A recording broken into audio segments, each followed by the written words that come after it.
Fallout New Vegas is an RPG created by Obsidian Studios and released in late 2010. In it, you play as Sicario, travelling the post-apocalyptic Mojave wasteland over 200 years after the Great War ended the world. There are three factions vying for control over the Mojave, all with their own ideas on how to rebuild society. Eventually, you'll have to pick a side based on what you personally think is best for the Mojave. This question of who is best for the Mojave has been subject to rigorous debate for over a decade now, which is really a testament to how great New Vegas is. What I find fascinating about these discussions is how popular Mr. House is among the people who live in liberal democracies. And it made me ask a question that I've not been able to get out of my head since. How do people, and larger society as a whole, become apathetic to democracy? Why do people choose to give up their personal freedoms for the hope of a better tomorrow? I also want to explore what a Mojave under Mr. House might look like and what the future would hold. To find the answers, we first need to set the stage. The New California Republic, or NCR for short, wants the Mojave for New Vegas' immense wealth and for Hoover Dam's electricity. They serve as the chief occupying force of the Mojave, but because of their constant thirst for expansion as well as corruption by Brahmin barons and rich landowners, they are stretched too thin and are not able to protect the settlements and roads, allowing raiders and creatures alike to terrorize the local populace, destabilizing the region. However, this does not keep the NCR from leeching the Mojave's resources. The NCR maintains a monopoly over most clean water in the Mojave and uses it for their agricultural production, denying many Mojave wastelanders clean water. They use the mines of Sloan to build bunkers on the west bank of the Colorado River in preparation for the Second Battle of Hoover Dam, and it sends almost all of the production it produces from Hoover Dam and Helios 1 back home and into military installations. Plainly, while the NCR is happy to present itself as a force of democracy and the rule of law to Mojave wastelanders, all they can see is an invading army and an imperialistic and exploitative occupation.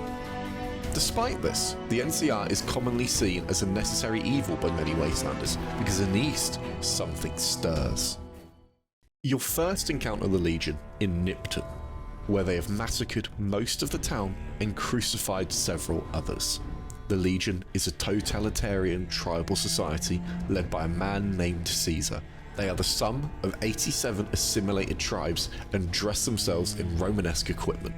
They can be described as a semi-nomadic warrior culture who take pride in their independency from technology. While the NCR is corrupt and overstretched, the Legion is numerous and disciplined. For now, they're confined to the east side of the Colorado, still licking their wounds from the first battle of Hoover Dam only 4 years prior. They regularly send raiding parties across the river to ambush caravans and kidnap wastelanders to be taken as slaves. They skirmish with the NCR on the west bank of the Colorado, turning places like Camp Forlorn Hope into a war zone.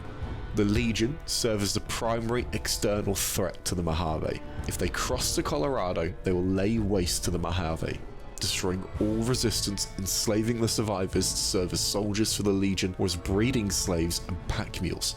If the Legion wins, they will make a desert of the Mojave and call it peace. In all of this pain and suffering of overstretched empires under the guise of democracy, or barbaric and fascistic savages under the illusion of civilization, a man by the name of Mr. House offers you an alternative. He offers you a utopia led by a genius autocrat with the capability to bring humanity's technology back from the ashes of the old world and send us to the stars. A man that promises the world if you only give him unilateral power. New Vegas is more than a city. It's the remedy to mankind's derailment. The city's economy is a blast furnace in which can be forged the steel of a new rail line running straight to a new horizon. What is the NCR? A society of people desperate to experience comfort, ease, luxury. A society of customers. With all that money pouring in, give me 20 years and I'll reignite the high technology development sectors. 50 years and I'll have people in orbit. 100 years and my colony ships will be heading for the stars to search for planets unpolluted by the wrath and folly of a bygone generation. Mr. House has a massive advantage that makes him more attractive than the Legion or NCR. Mr. House enjoys the advantage of being the new kid on the block. As you travel the Mojave on the way to Vegas, you see the atrocities of the Legion and hear of how barbaric they are, like strapping bombs to children to lead NCR Rangers into a trap. And there is no shortage of people who will criticize the NCR for its many shortcomings. Ain't we covered this? The only thing not bad about them is they ain't Legion. The NCR is the biggest gang of thieves in the Mojave.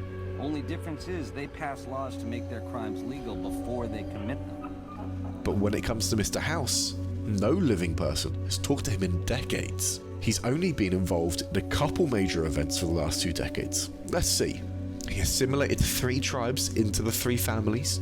He arranged the New Vegas deal. He exiled the poor from the Strip, and he cemented Vault 21. That's it. House conducts all of his business through his loyal robot force and hasn't met with another person in years. Every time you ask about Mr. House to anyone in the Mojave, it seems everyone just regards him as a mystery.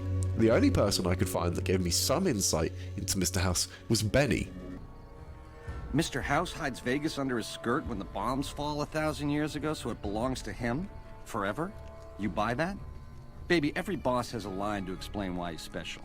Why everyone's gotta do what he says. You're just figuring that out? Vegas gotta swing, baby. Gotta have pizzazz. Respect where due, but that old man is square to the core. Later on, I found Joshua Graham's comment.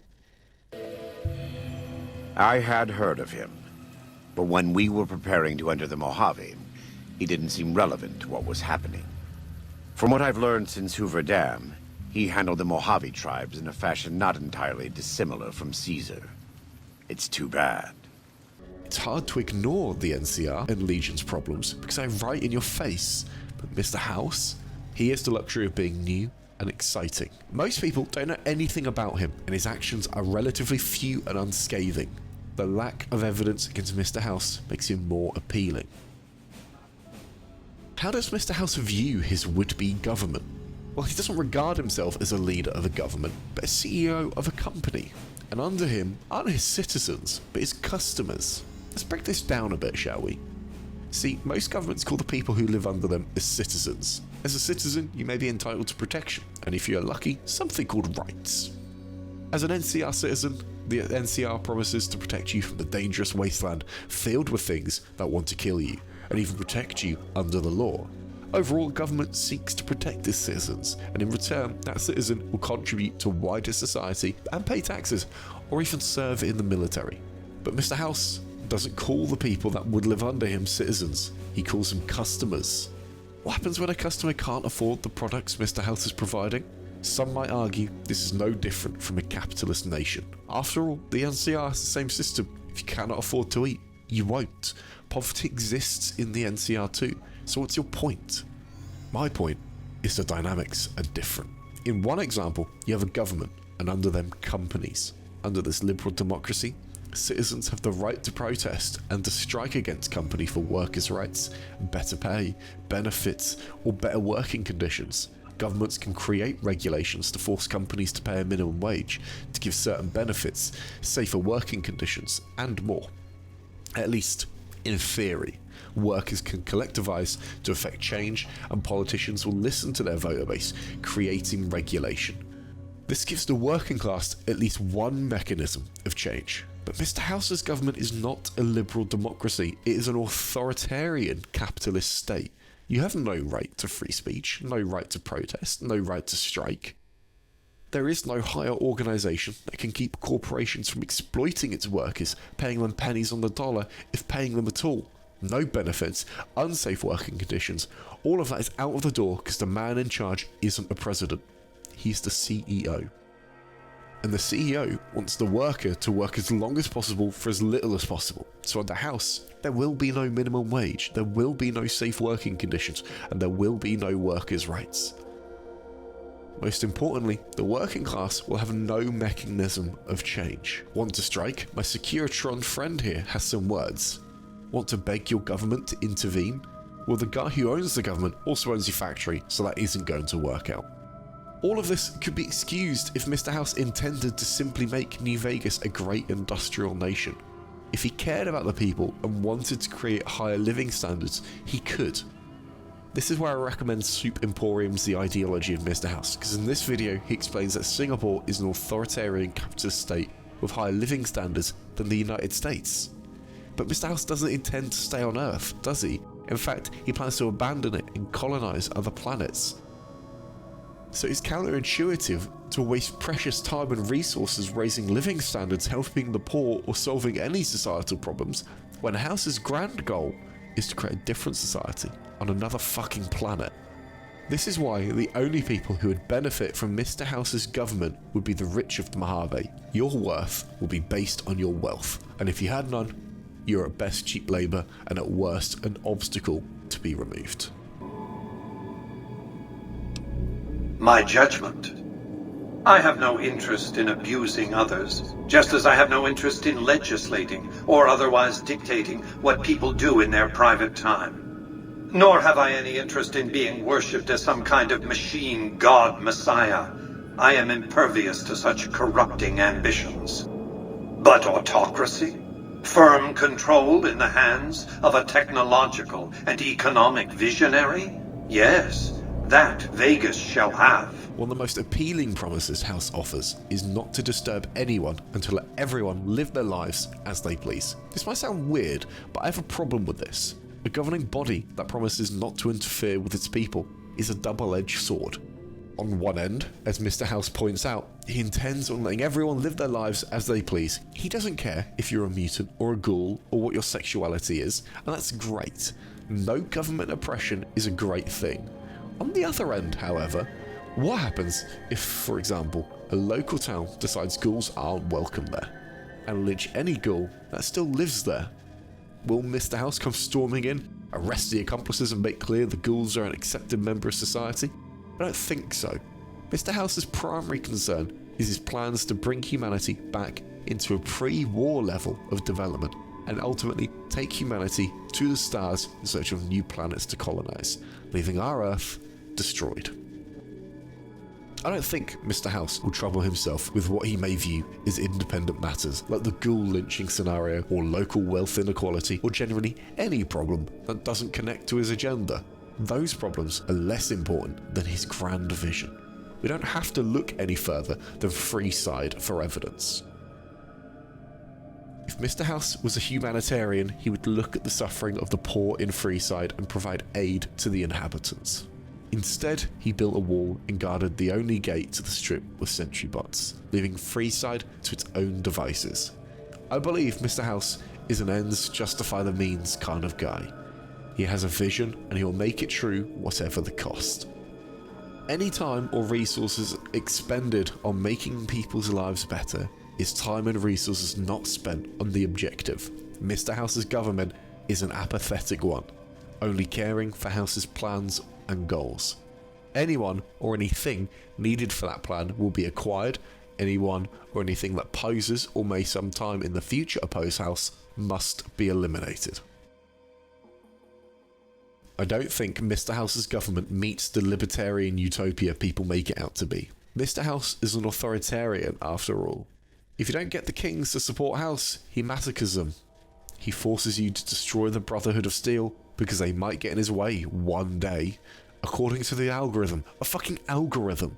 So I ask you, what happens when people go on strike for better pay in one of Mr. House's factories? What happens to anyone who through Mr. House's algorithms are targeted as someone who may interfere with House's plans in the future?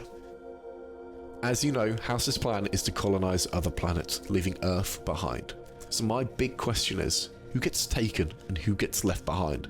Because if you think Mr. House is really going to build enough rockets to send every human with him to the stars, you haven't been paying attention. Now, I want to point out there is nothing in the text that states House's true intentions on this. This is speculation, but judging from his prior actions and established beliefs, I believe he is going to abandon the broad majority of humanity, only taking specialists and the population needed to make a new society.